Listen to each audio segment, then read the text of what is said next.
Terpantas, terkini dan sahih. Bila-bila masa, di mana jua. Berita di jari. Subscribe YouTube Bulletin TV3. Bulletin 1.31 Ogos bersama saya Azin Hussein. Tajuk utama tengah hari ini. Kerajaan komited sedia persekitaran kondusif galak aliran masuk dana asing.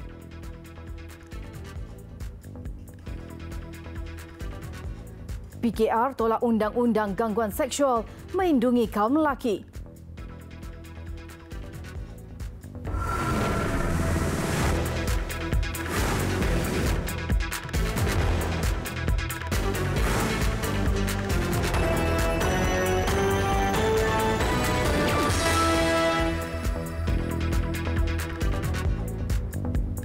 Assalamualaikum dan salam sejahtera.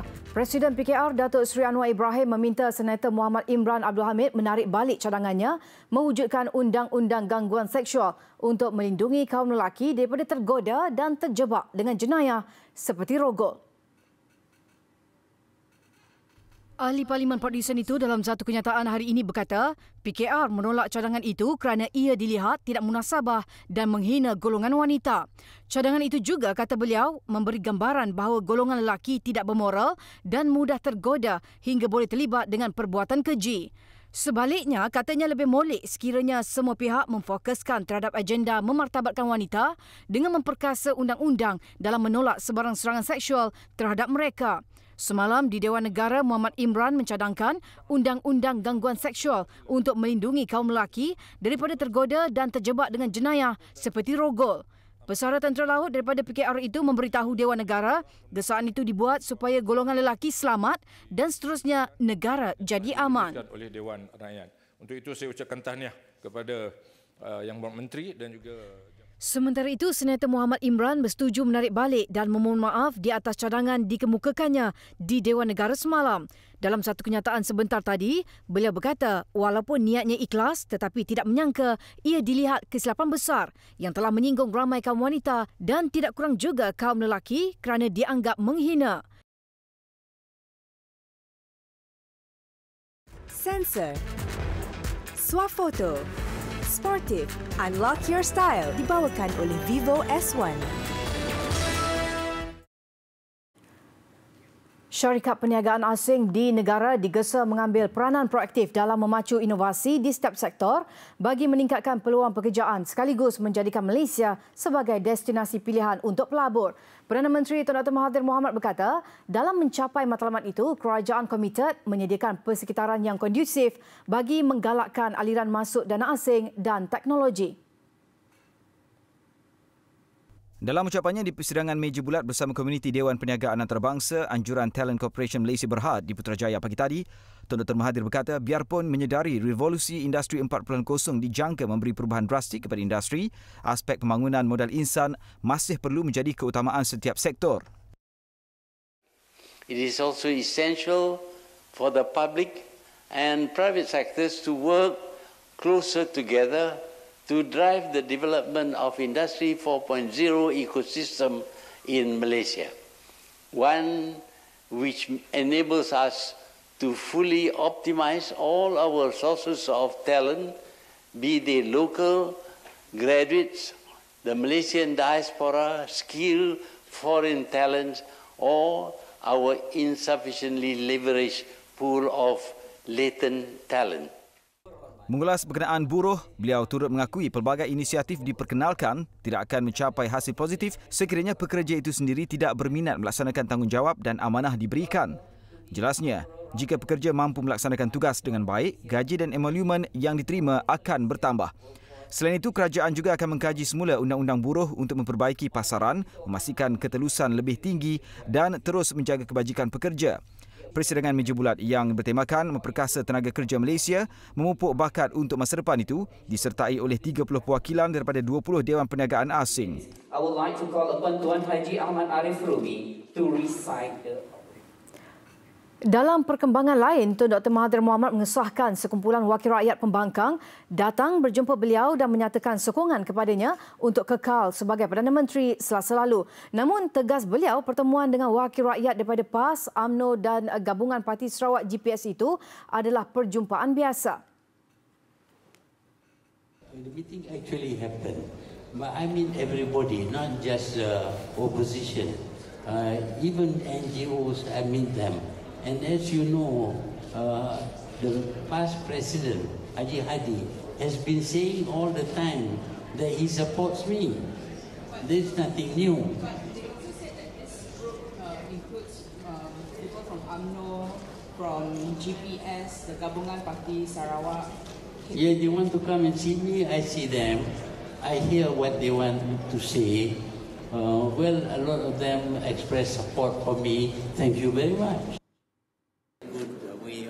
Difahamkan dalam pertemuan itu yang turut dihadiri Menteri Kabinet, Kumpulan Wakil Rakyat Pembangkang Terbabit turut menyatakan sokongan supaya beliau menghabiskan khidmatnya sebagai Perdana Menteri sehingga habis penggal.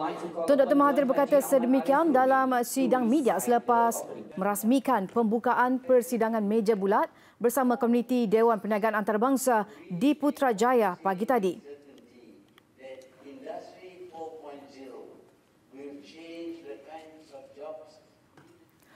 Polis sedang memburu seorang lelaki yang cuba memecah masuk sebuah rumah dalam keadaan bogel di Gombak, Selangor. Kejadian disedari pemilik rumah selepas ternampak kelibat lelaki berkenaan cuba mengumpil tingkap depan rumahnya. Gerak-geri suspek direkam kamera litar tertutup CCTV yang dipasang di depan rumah mangsa. Timbalan Ketua Polis Daerah Gombak, Superintendent Arsyad Kamarudin berkata, kejadian berlaku kira-kira jam 3 pagi semalam. Semasa pemilik rumah sedang berehat di tingkat atas rumahnya, beliau terdengar bunyi bising di luar rumahnya. Beliau kemudian ternampak kelibat seorang lelaki dalam keadaan bogel sedang cuba mengumpil tingkap rumahnya. Mangsa kemudian menjerit dan ia mengakibatkan suspek segera melarikan diri. Ketika meneliti rakaman CCTV, suspek dikesan datang bersendirian tanpa seurat benang.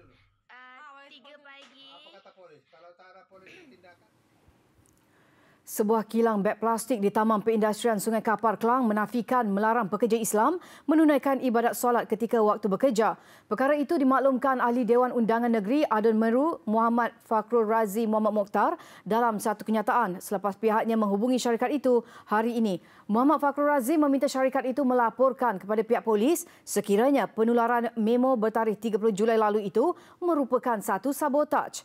Beliau juga berjanji tidak akan mendiamkan diri sekiranya perkara ini terjadi kerana menafikan hak umat Islam di negara ini.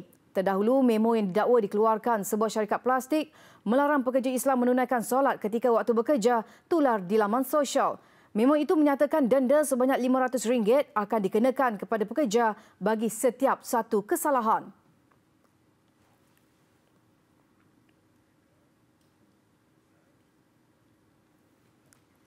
Polis menggagalkan rancangan sekumpulan remaja yang cuba menganjurkan lumba haram motosikal di Sungai Buloh, Selangor awal pagi tadi. Kesemua mereka ditahan ketika sedang mengumpul wang penyertaan daripada beberapa peserta lumba haram berkenaan. Menurut Pegawai Terus Jabatan Siasatan dan Penguasaan Trafik Bukit Aman, Asisten Superintendent Nur Latifah Samsudin, 6 remaja diberkas di sebuah kedai makan 24 jam dekat di Bandar Aman Puteri. Kesemua mereka yang berusia 16 hingga 27 tahun itu, antara 26 remaja diperiksa dalam operasi Samsing Jalanan. Hasil maklumat awam, perlumbaan motosikal itu akan dijalankan di Lebuh Raya Gatri sejauh 5 km. Wang penyertaan adalah sebanyak RM120 bagi satu penyertaan dan di mana RM20 adalah bagi untuk penganjur. Jadi sebanyak 4 buah motosikal mewakili 4 kumpulan telah bersetuju untuk menyertai perlumbaan ini. Setelah wang diserahkan, motosikal yang ingin menyertai perlumbaan akan diperiksa oleh penganjur bagi melihat sama ada motosikal tersebut mengikut spesifikasi yang ditetapkan atau tidak. 6 individu berkenaan ditahan bawah Seksyen 81/3 Akta Pengangkutan Jalan 1987 kerana terlibat dalam perlumbaan motosikal secara haram. Seorang lagi individu ditahan bawah Seksyen 12/2 Akta Dadah Berbahaya 1952 kerana memiliki dadah. Kesemua suspek dibawa balik ke IPD Sungai Buloh untuk tindakan lanjut.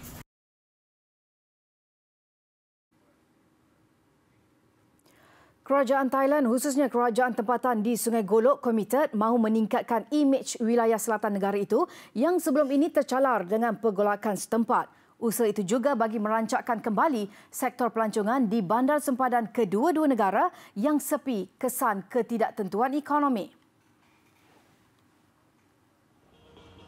Menurut Datuk Bandar Sungai Golok Thailand, Suchada Panarai, walaupun berdepan persaingan bandar-bandar sempadan lain yang rancak membangun, Sungai Golok tetap ada tarikan tersendiri. Bandar ini lebih bersih dan santai, termasuk kurang kesakan lalu lintas, terutama pada hujung minggu. Selain pelbagai premis perniagaan, Pasar Minggu Sungai Golok turut menawarkan keunikannya untuk pengunjung. Ujarnya, kerajaan Thailand mengambil berat keselamatan orang ramai, terutama pelancong yang berkunjung ke negara itu. จุดประสงค์เราต้องการให้คนที่ได้ดูได้ฟังสื่อจากทีวีช่อง 3ในวันนี้ได้เห็นบรรยากาศในเมืองสวยโกลกเราว่าเป็นเมืองนะคะที่ยังเป็นชีวิตปกติอยู่เหมือนเดิมนะคะมีนักท่องเที่ยวได้เข้ามาท่องเที่ยวของเราเนี่ยก็อย่างปกตินะคะก็ถือโอกาสที่จะให้ทางสื่อทีวีช่อง 3เนี่ยได้ไปทำความประชาสัมพันธ์ให้คนที่ท่องเที่ยวมาเลเซียได้เข้ามานะคะว่าบ้านเมืองเราก็เป็นปกติเหมือน Suchada berkata demikian selepas bertemu pihak pengurusan, berita dan hal ehwal semasa rangkaian televisyen media Prima Berhad yang diketuai pengarang urusannya, Datuk Manjir Ismail. Kunjungan itu sempena undangan Datuk Bandar bagi menyaksikan pembangunan di Sungai Golok. Bandar sempadan itu turut menawarkan pelbagai kemudahan baru termasuk padang futsal moden yang turut dimanfaatkan pasukan futsal di Kelantan. 1, 2, 3. AMMB Holdings Berhad positif dengan prospek pertumbuhan M-Bank di sebalik pandangan berhati-hati yang diletakkan oleh penganalisis dalam sektor perbankan. Ketua Pegawai Eksekutif Kumpulan Datuk Sulaiman Muhammad Tahir berkata, dari segi pertumbuhan, perolehan bank itu berada di kedudukan teratas. Namun, dari segi saiz, ia masih di tangga ke-6. Remember, just not too long ago, we were very much a higher purchase bank and very much a corporate banking bank. But now we are known to be a SME bank. We are known to be a cards business bank. We are known to improve our CASA, to do a digital offering that we can offer the customers. So these are a path that that can drive the sustainability of the bank. Beliau berkata demikian selepas mesyuarat agung tahunan AMMB. Tambahnya, kumpulan itu juga meneruskan usaha untuk mengembangkan segmen PKS dan memahami persekitaran serta dinamik pasaran segmen itu. AMMB akan meningkatkan nisbah bayaran dividen sehingga 45% daripada keuntungan bagi tahun kewangan semasa berakhir 31 Mac 2020. Besar impaknya. Selepas hasilnya, Pantas menampilkan prosiding ini secara dalam keuangan maya. Berita di jari. Subscribe YouTube Bulletin TV3. Kita ke laporan antarabangsa. 3 pesalah dirotan sebanyak 100 kali di hadapan halayak ramai di Aceh, Indonesia selepas didapati bersalah atas kesalahan zina. 2 lelaki dan seorang wanita disebat di sebuah stadium di Luk Sumawe. Wanita berusia 22 tahun dan teman lelakinya menerima sebatan sebanyak 100 kali selepas didapati bersalah melakukan hubungan seks luar nikah. Pasangan itu kemudian dibebaskan. Manakala seorang lelaki yang berusia 19 tahun turut disebat setelah didapati bersalah melakukan hubungan seks dengan seorang individu bawah umur. Lelaki itu kemudian menjalani hukuman penjara 5 tahun. 100. Selesai.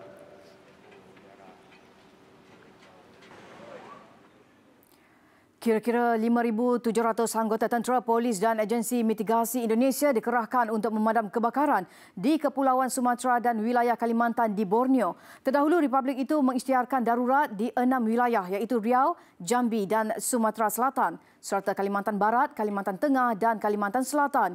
Jurucakap Agensi Mitigasi Bencana Nasional Agus Wibowo berkata, 433 titik panas dikesan di seluruh negara, 132 daripadanya di Riau. Pesawat yang mampu melakukan operasi bom air turut dikerahkan ke kawasan terjejas. Ini termasuk 17 helikopter dan 10 lagi dibantu syarikat swasta, tentera dan Kementerian Perhutanan bagi menangani kebakaran di Riau. Presiden Indonesia Joko Widodo turut menggesa pegawainya supaya turun padang untuk menghentikan segera kebakaran hutan. Pihak sekolah di Pekanbaru Riau juga menggesa guru dan pelajar memakai topeng muka berikutan masalah jerbu. Aktiviti luar kelas juga dihadkan.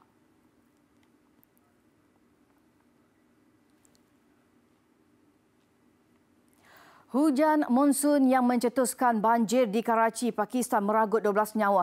Menurut pihak berkuasa, kebanyakan kematian berlaku akibat mangsa terkena renjatan elektrik susulan talian elektrik yang tidak diselenggara dengan baik. Banjir mengakibatkan bekalan elektrik terputus dan menjejaskan infrastruktur di bandaraya itu. Dalam pada itu, klip video tular di media sosial yang memaparkan dua kanak-kanak didakwa terkena renjatan elektrik daripada kabel yang jatuh ke dalam sebuah lopak, mencetuskan kemarahan orang ramai. Turut membimbangkan limpahan air dan sisa kumbahan dikesan berlaku di beberapa lokasi sekitar Karachi. Menurut Jabatan Meteorologi, hujan lebat dijangka akan berterusan sehingga minggu hadapan.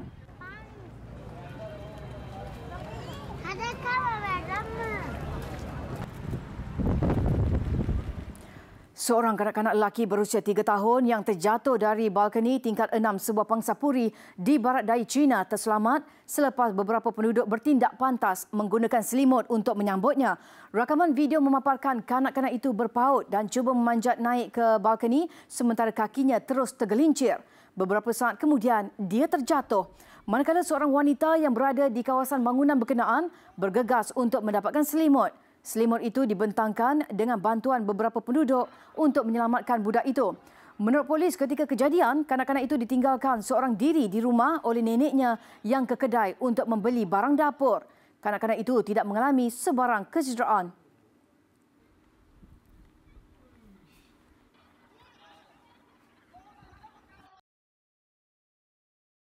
Besar impaknya. Laris selepas hasilnya. Pantas menampilkan prosiding ini secara dalam keuangan maya. Berita di jari. Subscribe YouTube Bulletin TV3. Baik, kita beralih ke Liga Perdana Futsal Malaysia MPFL 2019. 3 perlawanan berlangsung semalam dengan tumpuan pastinya terarah kepada pertembungan Selangor dan Pahang. Selepas tamat pusingan pertama, Selangor memperkukuhkan kedudukan di tangga teratas Liga walaupun sekadar mencatat keputusan seri 3-3. Sementara Kedah mudah membenam KL City 5-3 dan Melaka pula lega mengutip 1 mata apabila seri 2-2 menentang Kuala Lumpur.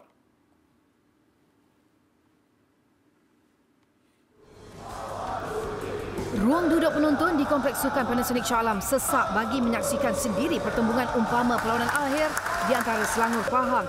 Pemenang perlawanan ini akan menentukan pendahulu semasa Liga ketika kedua-dua pasukan hanya dipisahkan 1 mata dengan Selangor di tangga teratas mengutip 16 mata. Pahang tidak mengambil masa lama untuk di depan 1-0 seawal minit keempat menerusi jaringan cantik Firdaus Ambiah. Namun kedudukan itu tidak kekal lama apabila Selangor menyamakan kedudukan 1-1 pada minit ke-11 hasil sepakan penalti Said Aizat Daniel Said Nasir. Pahang enggan mengalah kembali di depan 2-1. Kali ini hasil gol sendiri Samsul Akmal Zamri pada minit ke-19. Aksi bertambah rancak apabila Selangor mendahului aksi dengan 2 gol berturut-turut yang dijaringkan Farid Muhammad pada minit ke-20 dan 32. Namun Pahang nyata lebih berbisa di hujung permainan apabila Zainal Abidin Hamzah menjaringkan gol penyamaan 3-3 pada minit ke-33. Tamat perlawanan, Selangor kekal menerajui carta Liga dengan rekod cemerlang tanpa kalah mengutip 17 mata. Sementara Pahang mengekori rapat di belakang, ketinggalan 1 mata di tangga kedua.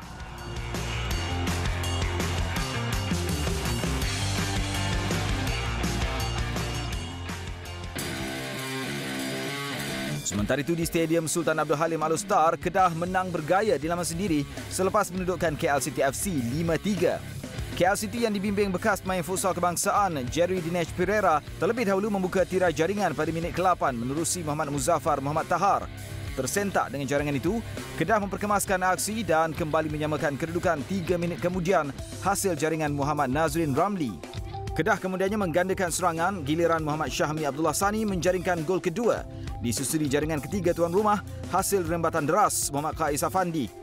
Permainan tambah menarik pada separuh masa kedua di mana Kedah menjaringkan 2 gol hasil sumbangan Khairul Afandi Azaimi.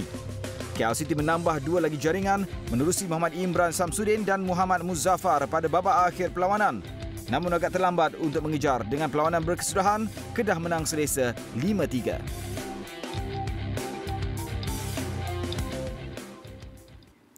Baik, Buletin 1.30 berhenti di sini dan mengakhirinya saksikan aksi sekitar kejohanan Dunia Gusti Ibu Jari 2019 yang diadakan di Suffolk, England. Saya Adin Hussein, salam hormat dan Assalamualaikum.